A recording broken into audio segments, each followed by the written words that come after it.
what I think is super cool about the Malfuf is when you play it in this really fun and funky way that I like to play it, you're really just playing straight up 16th notes.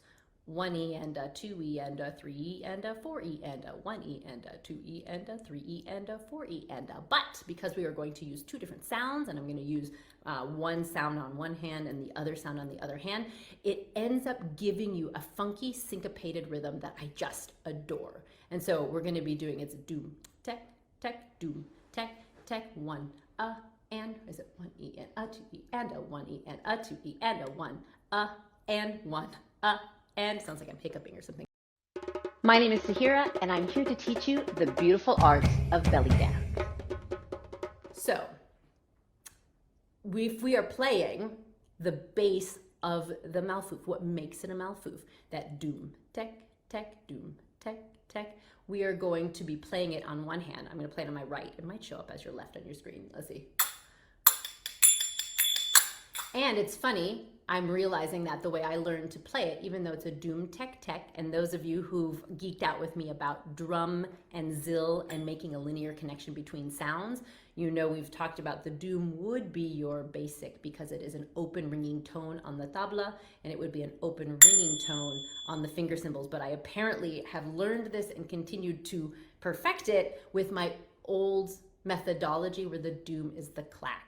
So how I'll be playing it today, because it's the way I've practiced it, is clack, ring, ring, clack, ring, ring, or you could play clack, bass, bass, clack, bass, bass, either is fine. And that's gonna be my right hand, yeah?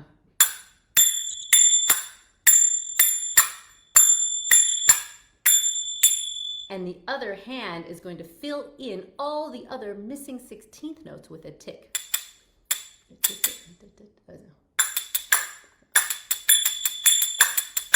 So it's going to be, I can't do it by itself.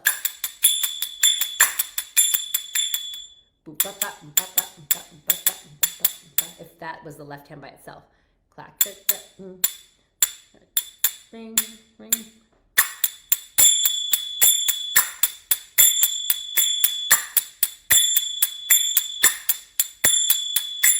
Yeah, 1 and 2.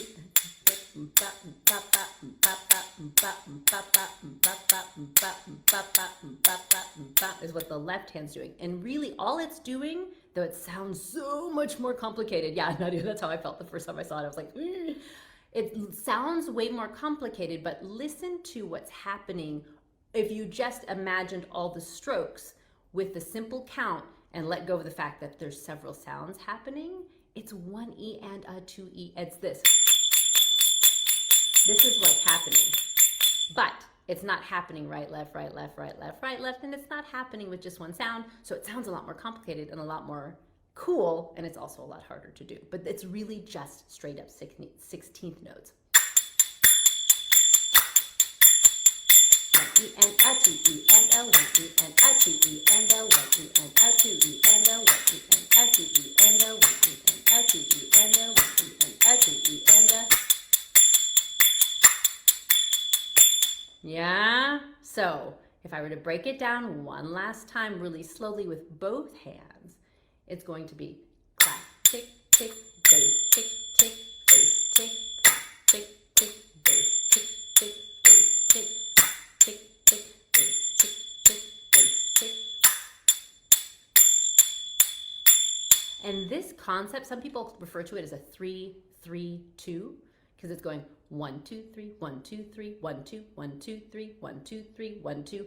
When you start to open your ear to it, you will hear it everywhere. It's in pop music, it's in movie music. I took a class once online on YouTube, I think, talking about this idea, and they didn't call it the Malfuf because it wasn't a Malfuf, it was just a 3-3-2, and how often it's used because of like this cool feeling it gets and that kind of funky upbeat that it has in there.